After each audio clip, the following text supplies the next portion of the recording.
Amateur Traveler is in its 20th year now, but can you imagine if I had people on the show who had never been to the destination, but had just read about it or seen a movie about it? That wouldn't make any sense at all, and you wouldn't listen. We all know how important it is to receive advice from people who know a destination to get the most authentic local experience. And a great option for experiencing this is Explore Worldwide and their authentic small group adventures, led by local tour leaders, perfect for solo travelers who want to meet like minded people with a desire for adventure. I'm often an independent traveler, but two of my last three trips were with small group tours because they organize everything and it's a lot easier. If you want to recreate the tour I did to Malta, they have a Malta and Gozo Discovery Tour. I'm intrigued by one of their tours called A Taste of Sicily.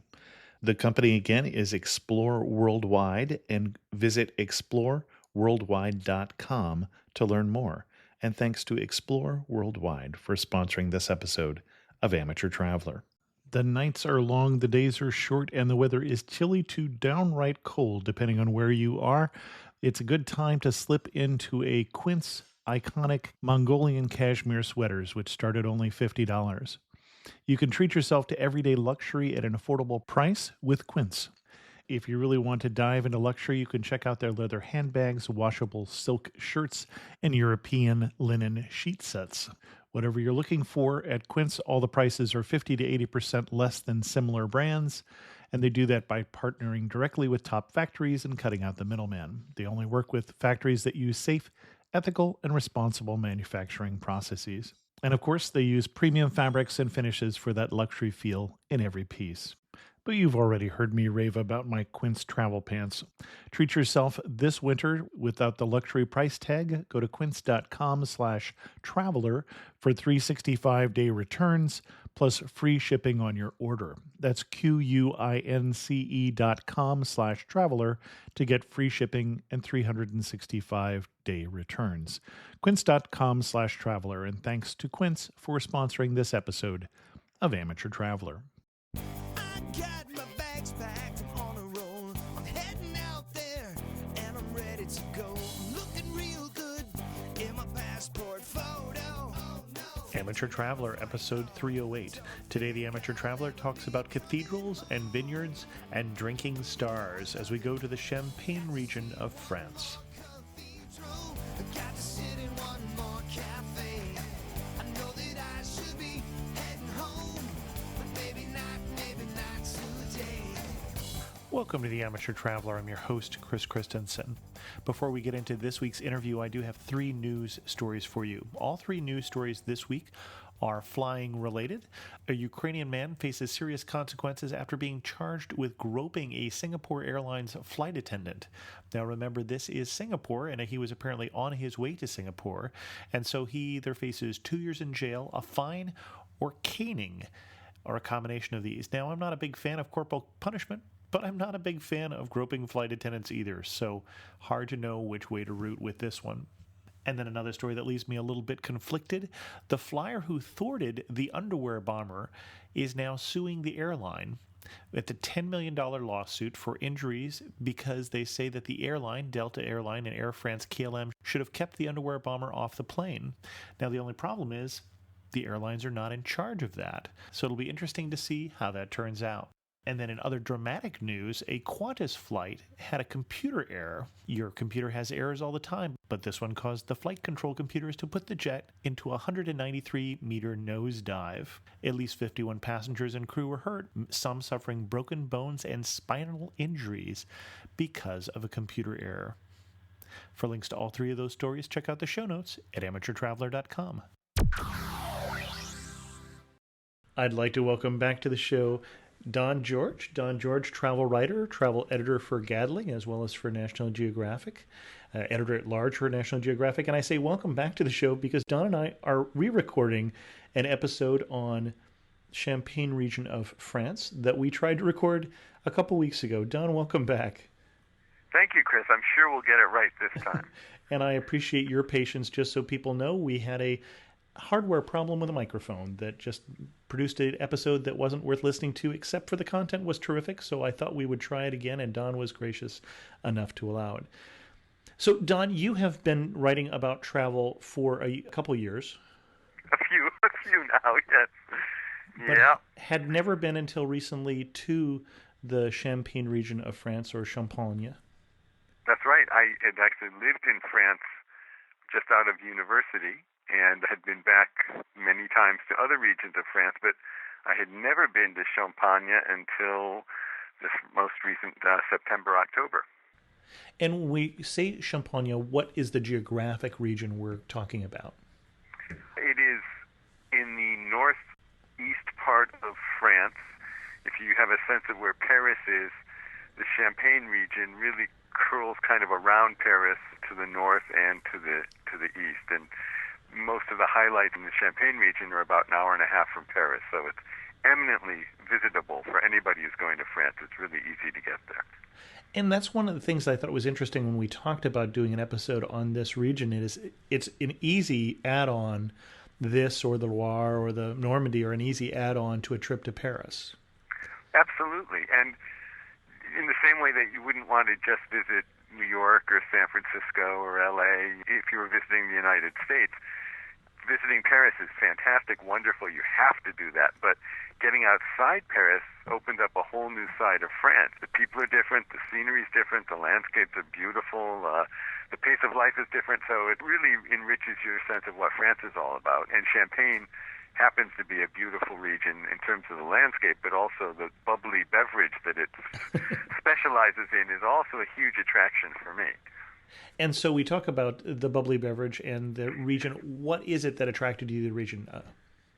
Well, really two things. One is I had heard that it had just beautiful countryside, and I was stunned and astonished at how unpopulated it was. I guess, living in California, maybe I just get used to seeing a lot of houses, especially in the Bay Area. But when we got into the countryside of Champagne, miles and miles of just rolling green hillsides and no houses. So it was really beautiful. It was spectacularly beautiful countryside. And then I do love Champagne. I've loved Champagne for a long time. I've been cultivating a passion for it. And it's fun to go to the place that's kind of the center. It's the capital. It's the Mecca of Champagne, and to study it there and meet people who share your passion and drink it. So those were two huge allures for me, and they were both amply satisfied. And what were the highlights for you of the trip? Well, one of the things I'll have to say is just getting back in touch with the Western cultural history. I hadn't been to Europe in about a year or so, and I hadn't been to France for a few years, and just reconnecting with the cathedrals and the extraordinary museums. All of that was a real highlight, and Champagne has a lot of amazing architecture and amazing history. Reims was a huge highlight for me, the cathedral at Reims, where they've been crowning the kings of France for centuries and centuries and centuries, going back, I think, to the 7th century. That's an amazing cathedral with so much history and beautiful stained glass artwork and great museums. One of the surprises for me was a town called Troyes, Troyes, that I had never heard of in 25 years as a travel writer and editor. Never heard of it. And it's a beautiful, charming village with 16th century half-timbered houses, great museums, very interesting shops that produce everything from local biscuits to great wine, champagne. Just a really fascinating small town that I just didn't know existed, and it sort of humbles you. You realize, I don't know so much more than I know, and it's delightful to discover a place like that. And I know that if I ever go back to France, and of course I'm intending to go back almost as soon as I can, I want to go back to Troyes because there was so much to explore there, the cobblestone streets and beautiful architecture and great cuisine. It was really a surprise for me. Now, we should say, as I recall, you were a guest of the France Tourism Board on this particular trip. Yes, I was a guest of the France Tourism Board and the regional tourism boards of Burgundy and Champagne and Air France. Okay. But that did not in any way influence my enjoyment of the champagne that I drank. That's good to know. Good. Well, and let's get to the champagne. So you went to at least one champagnery. We did. One of the highlights of the trip was a visit to a family-run champagnery, which felt very much like a Napa Valley boutique winery. It's called Drapier, Drappier, Champagne Drapier, in a little town called Urville, Urville. And the proprietors were the most charming people imaginable. Very warm and gracious. They gave us a full tour of the champagnery, and then we were ensconced in a beautiful sitting room and just were allowed to taste about 6 or 7 different champagnes. And you really could note the differences and distinctiveness of each one. And there was a rosé, and there was a very dry one. And it was fascinating to me as somebody who's sort of an amateur. Like the amateur traveler, I'm the amateur drinker, and I really... You do it for the love of it. I appreciate that. I really have enjoyed champagne for decades, literally, but I don't know that much about it. So it was a wonderful education to wander around and see how it's produced, and then to be able to taste it with a master who could talk about the qualities. And also just gave off this Buddha-like enjoyment of life. It was really, really wonderful. It's one of the highlights of the trip. And I believe he told you his secret to life. He did indeed. This was the 80-something-year-old Grand Master, the patriarch of the place, who was this wonderful, beaming, gentle man. And I asked him at one point, what the secret to his success and happiness and health was. And he said, I drink a bottle. And I thought he probably meant a bottle a week or whatever. And so I asked a bottle how often? He said, I drink a bottle a day. I drink a bottle of my own champagne a day, and that's why I'm as good as I am right now. So that became my new regime as well. Or the regime I aspire to, I should say. Someday I'm going to drink a bottle of Drapier champagne a day, and I hope I look as good as he does when I'm in my 80s. Now, you talked about how different the production... You've been to a winery before, so you'd seen a wine tour, I'm assuming. Right, yes. But champagne is different in terms of how it's produced. Anything stand out for you for that difference? Well, the riddling, for example, how a lot of it's done by hand now. And I'm going to have you describe what riddling is, because that's something that might be just a riddle to somebody, I'm afraid. That's right. It might sound like Batman or something. You're in a room where there's a rack of champagne bottles full of champagne, and there's a gentleman who gives each bottle a slight turn with the wrist, and it's just to make sure that the sedimentation process goes smoothly and evenly, and that there's a well-balanced champagne that's produced. And like I was saying, a lot of this is done by machine now, but it was nice that at Drapier there is a special room where it's still done by hand. And it was just interesting to know that that's a part of the process, and that there is this sort of human connection with the bottle that gets transferred from the maker to whoever is lucky enough to buy one of those bottles. Well, I believe the original story is that Dom Perignon, the Benedictine monk who invented champagne accidentally, basically snuck a sip of this white wine that wasn't a sparkling wine originally, and went back to the same bottle and must have put it back in a different way and exclaimed that he was drinking stars, but basically figured out eventually that this process of turning the bottles to work the sediment down into the neck of the bottle, and now they freeze the neck of the bottle in the dressage process. Right, right. And I love that description of drinking stars, because it does feel that way. And of course it kind of looks that way too, with a delicious golden bubbly wine, the champagne. It just looks like little shooting stars. And there's just something so festive about champagne. Every time I drink it, I feel good. I feel like I'm celebrating something. Well, and as I mentioned to you last time we tried this show, the one champagnery that I visited in the region was Mouet et Chandon in Epernay, and that is the home of a relatively well-known champagne called Dom Perignon. And they have a habit there of when someone famous shows up, I don't know if they tried this with you, but when someone famous like the Queen shows up, they open up a bottle from the Queen's birth year. And we asked, well, does that work? Because champagne is not meant to be kept that long. And they said, well, sometimes you have to open quite a few bottles.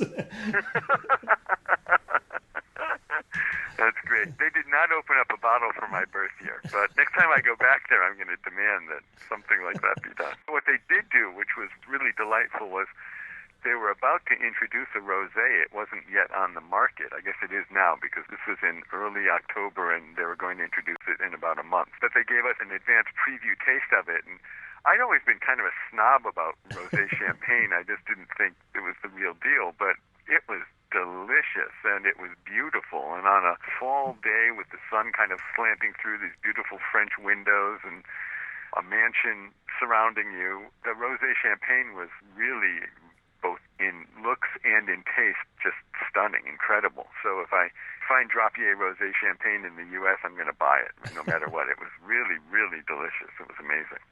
And getting away from the drink to the region, you'd mentioned Rheims and going to the cathedral there. Anything else stand out for you from that very historically significant town, obviously? Oh, there's so much there. The museum that's right next to the cathedral is an absolute must to visit. There's so many historical artifacts there, incredible gold artifacts that were really mind-boggling, everything from goblets to pendants that people would have carried and ermine robes that the kings would have worn, and all kinds of very interesting artifacts like that. And no, that's the museum that has the crown jewels of France? Yes, exactly. Okay. Yes. And so totems like that kind of bring history to life in a way that reading about it on a dusty textbook page doesn't. You see the replica of the actual crown of the King of France, and you think, oh, I get it. Or you see the real diadem that a king would have carried, and you go, oh. This personalizes it and materializes it in a way that's really wonderful. And then just taking in the sound and light show that they had at the cathedral at Rheims, which is, again, sometimes sound and light shows can be kind of kitschy, but this one was just extraordinary. It was educational, but it was also mind-bogglingly delightful, and the way that they would spotlight certain architectural features of the cathedral or sculptures, the face of a woman, the face of a man, it really just gave a whole different light to the cathedral itself. So the sound and light show, definitely, I would say anybody going to Rheims should try to get there when that's going on, because it's very much worth staying around for. Okay.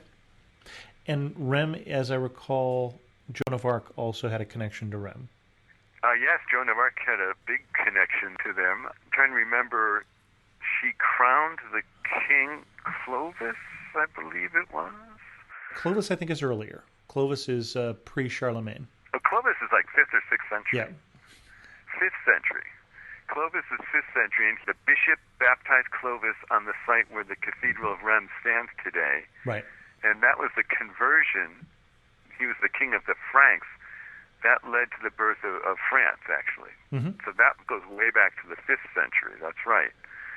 And then Joan of Arc also was very prominent in Rheims, and I can't remember exactly. I want to say that that's where she was burned alive, but I could be mistaken. No, I think you are right, but I don't have that in the forefront of my brain right now, unfortunately. But I'll look it up. But probably not right now. I won't look it up right now. But yeah, I believe that's where she was burned as well. I know she expelled the English from there, so I could be wrong about that. But okay. And then other things that stand out from the trip. One thing that really stood out, we actually went to the Charles de Gaulle Monument, which was also very fascinating. This is contemporary history, but it was really, it put in context kind of what de Gaulle's meaning to the French nation was, his role as a historical player. It was very interesting. And again, in the same way almost as the museum in Rheims, it humanized history in a way, and I had never realized, even though I know that Charles de Gaulle was an extraordinary figure, I didn't realize just how important he was to France and to the nation's sense of itself. And so that was really fascinating. And we had an amazing lunch at just a little country inn near there. And that's in the village called Colombey des Deux Églises, which is Colombey hyphen les hyphen Deux hyphen Eglis. So the village of two churches. The village of the two churches, right. Only one of the churches remains. But and they didn't rename the village, I noticed then. No, I know. Interesting.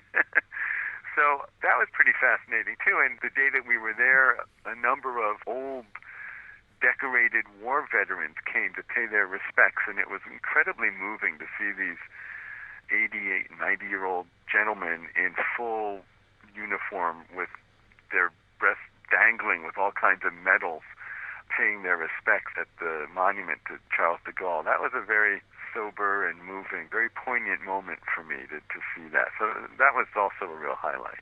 Excellent.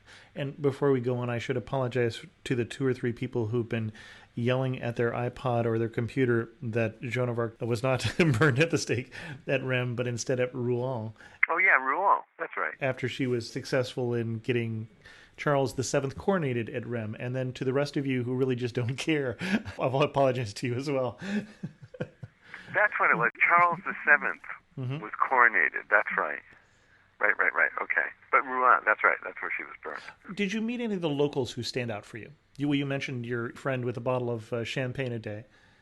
He certainly stood out for me. But I was just wandering in Troyes, and I went into a little art gallery and struck up a conversation with the owner, who was probably mid-50s, early 60s, sort of a professorial kind of guy, who was incredibly learned about art. I would ask him about a painting, and he would give me a 15-minute discourse on the painter and the subject. And it just was kind of wonderful that in a small town there was a person, and you got the feeling that he was just emblematic of a lot of people in the town, that he was proud of the heritage, proud of the culture, knew a lot about it, wasn't obnoxious in sharing it, but very enthusiastic in sharing what he knew and his love for art. And then he pointed me down the cobbled street to a great little restaurant where he said he always liked to go, and I had a wonderful meal there. And the people were very friendly, very outgoing, and utterly delightful. And there were other delightful aspects, too. A bunch of the towns we went through had merry-go-rounds set up in the middle of town, and it just kind of gave a whimsical sense to a lot of the places. You got the feeling that people enjoyed life and celebrated life and took things seriously but not too seriously, that they cherished the joys of everyday life, and that was a great lesson for me. And I'm curious, here's an analogy for you, the old SAT question. I often hear the analogy that Paris is to France as New York is to the United States. Right. In personality and brusqueness sometimes, things like. And Champagne is more like what? Well, something California, I would say. A more cosmopolitan Napa. Okay. So not jeans and T-shirts. Right. And perhaps if Healdsburg were a 16th century place with half-timbered houses, that would be it. But it has the feeling, it has the cultural feeling of Napa. There's vineyards everywhere. You go into a town and every other store specializes in selling wines and champagnes, and people are into it. You can get into a very sophisticated champagne conversation with almost anybody, it seems like. So they love and enjoy the product of their region. There's also great cheeses and sausages, and so in that sense, it's a bountiful, bountiful place, which reminds me a lot of Napa also. So I guess I would say Napa. Okay. And then getting around, I'm assuming you're renting a car. I was on a press tour, so we were being taken around by car. But yes, if I were traveling on my own, I would do that. And as I said earlier, it's about an hour and a half from Paris, or even you can go directly from Charles de Gaulle Airport. You can just zoom into Paris and get on a train and be in Rheims in about an hour and a half. So it really is very, very easy to get there. And then you could rent a car and stumble into beautiful inns. And one place I do want to mention, we stayed at an amazing hotel in Troyes called La Maison du Rhodes, R-H-O-D-E-S, like the Greek island. And it was an old 16th century half-timbered mansion that had been converted into a hotel. And you felt a little bit like you were staying in the 16th century meets the 21st century. There were modern amenities, but the facade and the feeling, the atmosphere, the stones that you were stepping on and the wood beams in the dining room where you were eating, they were all so wonderfully authentic and sort of spoke of age and antiquity. It was really a great experience to stay there. So that's, if I go back, when I go back, that's one place I'm going to definitely stay. I loved that hotel. Now, you alluded to it earlier, but you lived in Paris for a while. You lived in France for a while. Right. What still surprised you about Champagne? One was the lack of houses. Mm-hmm. I was very much surprised by that. You're driving through terraced, gently rolling, very green countryside, speckled with cows, and very few people. And then another thing that I'd just forgotten was that when you did run into a village, it was 100-year-old stone houses, incredibly beautiful, postcard perfect stone houses that I'm sure have their nightmares inside in terms of plumbing and being warm in winter and cool in summer and that sort of thing. I'm sure that there are challenges involved with that, but visually they were just stunning. And it made me want to do a Peter Mayle and buy a little abandoned farmhouse and settle right there, because you just felt like you're in a picture of tranquility, of these beautiful old stone buildings, and then there'd be a little cafe on the main square, and you'd go down and have a perfect cafe creme and baguette, and life was pretty much perfect. And I could imagine, probably falsely, but I could imagine living a very delighted life there for a long time and waking up in the morning and wandering among the fields. So I was surprised by how few homes there were, and then the homes that were there, how old they were and how beautiful they were. There were no trashy homes at all. There were no equivalents of dilapidated places that you might find in other parts of the world. Everything seemed to be very well taken care of. And then just the warmth of the people was surprising to me, and the sort of rural sophistication of the people. They weren't city snobs, but they were clearly people who had a sense of life and history and culture and relished that, and that was really nice. Excellent. If you had one picture that is quintessential for Champagne, what's the view you're looking at? Where are you standing? There was one place where, and this segues from what I was just saying, because there was an abandoned farmhouse that had a for sale sign out in front of it. And a little winding country lane that went up by it, and I remember standing at the for sale sign, looking through the window of this beautiful rock-hewn house, and then beyond the house was a gently sloping terraced hillside of vineyards, and then in the distance there was another rising hillside that was forested. So you had sort of lemon green sloping fields in front of you and then darker green fields beyond, and beautiful puffy white clouds, blue sky, and this stone house. And I just remember thinking, wow, what would it be like to wake up here every morning and just look out on these vineyards? And it kind of captured the quintessence of the region for me. And then you'd have to have a little flute of champagne in there somewhere to really get the full flavor. But that, to me, was the allure of it, was that very beautiful sense of history and natural beauty both together. Excellent. One thing that makes you laugh and say only in Champagne? I think the fact that pretty much as soon as you sat down somewhere, a bottle was popped and champagne was poured. You never, ever had to say anything like, could we have some champagne? Before your rump hit the chair, the champagne was already flowing. And that just seemed to be like, you might say good day to someone. The champagne was already there. Maybe like tea being served in some parts of the world. Champagne was flowing pretty much everywhere we went, where we sat down to have a conversation with people. So I thought that was very distinctive. I can't think of any other place I've been where champagne was just immediately assumed that that's what you were going to drink, and here it was. I suspect that might not be unconnected to being on a press trip, though. I'm going to go back on my own, and I'll report back to you about that. Good to know. Be good to know. We'll see how it goes, right? Yeah, I'll be saying, where's the champagne? Wait a minute. I'm already sitting down, and there's no champagne. Before we wrap up, I've got three last questions for you. Anything else you think that people really should know before they go to this beautiful region of France?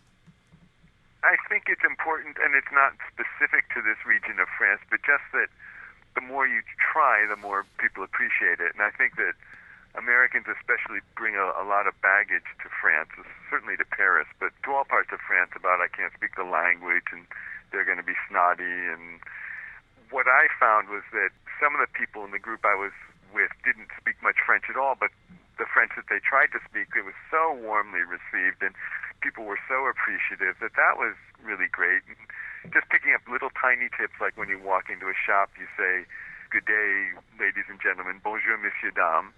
That immediately changes everyone's attitude towards you. Even if that's all you know to say, They feel like, oh, you've taken the trouble to learn our customs. Isn't that wonderful? You're a good American. And they'll be very kind to you. So I think that just opening yourself up, not being afraid to take some chances. Everybody I met in the region was really warm and kind and friendly. So I would definitely say that. And then just to give yourself time, because, for example, when we got to the Strapier Champagnery, we were supposed to be there for about an hour, but we ended up spending about 3 hours there because it was just so delightful and amazing.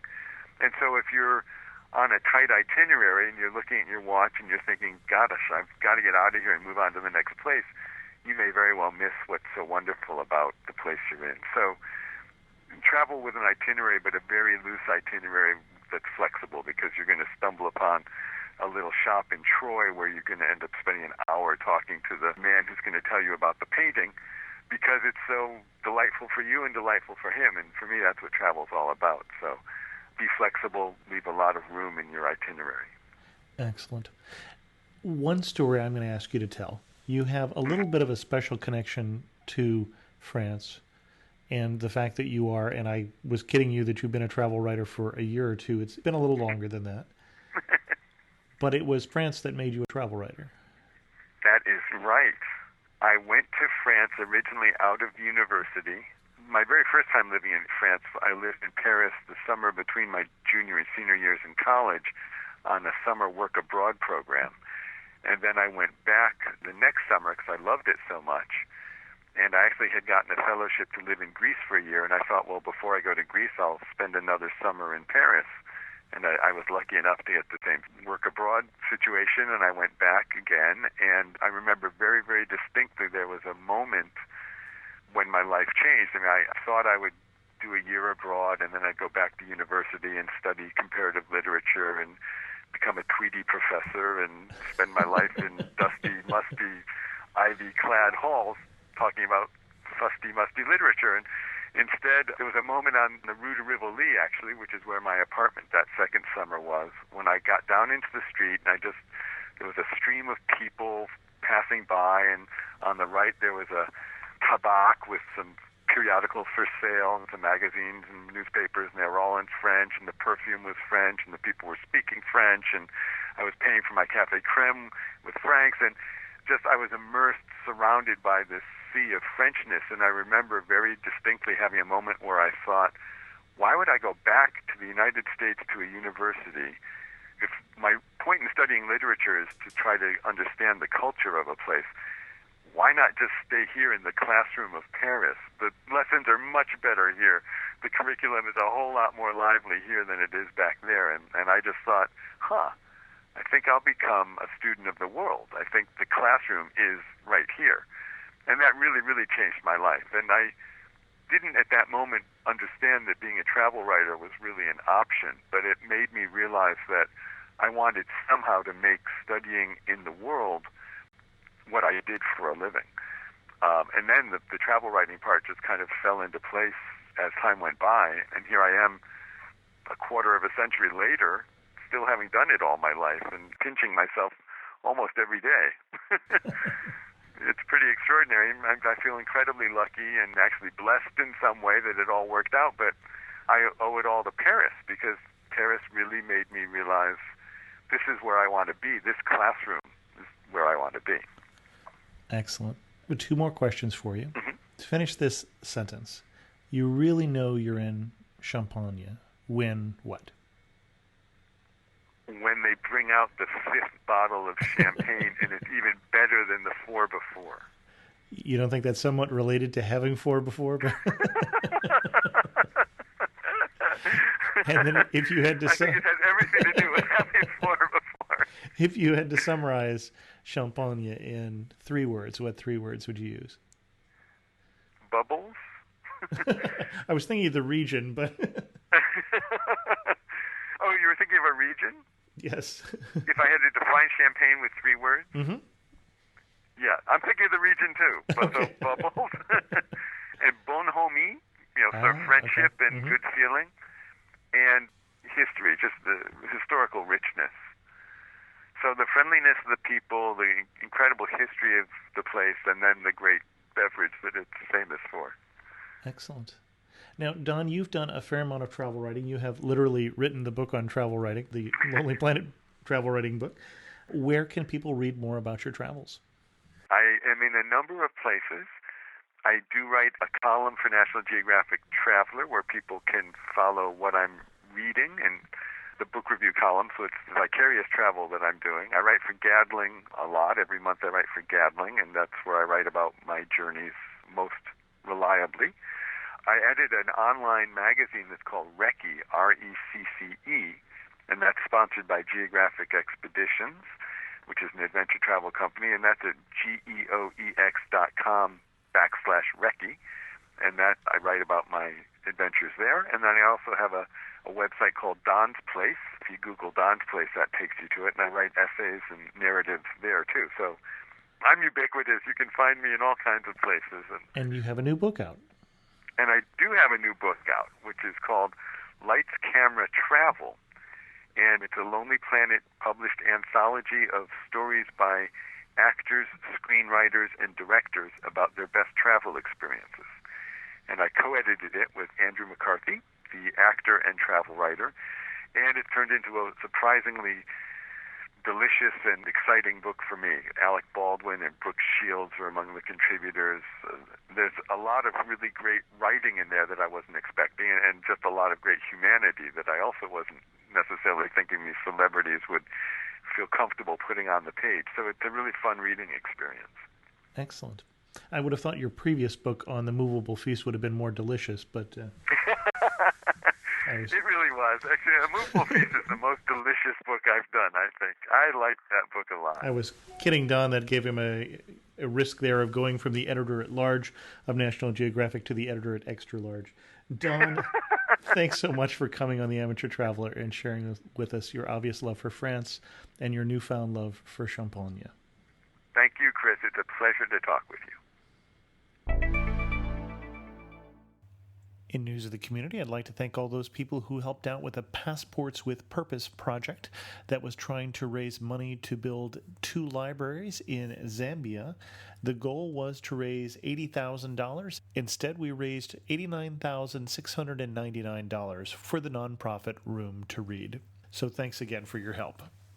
I was very surprised to get an email from Vance this week. Vance had written me last year about his trip to Kazakhstan, and almost an hour after the episode came out last week, he had already listened to it and wrote to say, I would love to go back to Kazakhstan sometime and travel around by train and bus. I love getting to know the locals, and that sounds amazing. I still have lots of friends in Almaty that I would love to see again too.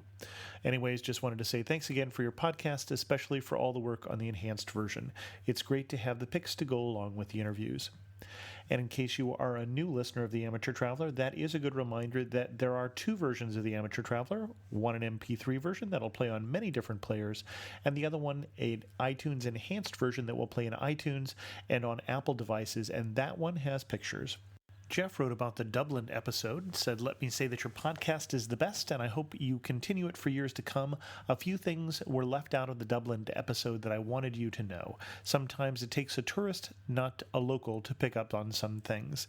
If you're interested in history, you must go to Kilmainham Gaol, which is where the Irish revolutionaries were held and executed. It was a fascinating way to spend an afternoon. Also, Phoenix Park is the largest urban park in the world, and I spent a day in September renting a bike and touring around there, watching a polo match, scoping out the deer, and having lunch next to a duck pond. Lance Armstrong was there not too long ago and rode with several thousand fans. And I think actually we mentioned the jail when we did an episode on Ireland before, but the park was new to me, so thanks so much, Jeff. And with that, we're going to end this episode of The Amateur Traveler. There are still presents to wrap here to get ready for Christmas. If you have any questions, please leave a comment on this episode at amateurtraveler.com or drop me an email to host@amateurtraveler.com. You can also follow me on Twitter at Chris2X. And as always, thanks so much for listening.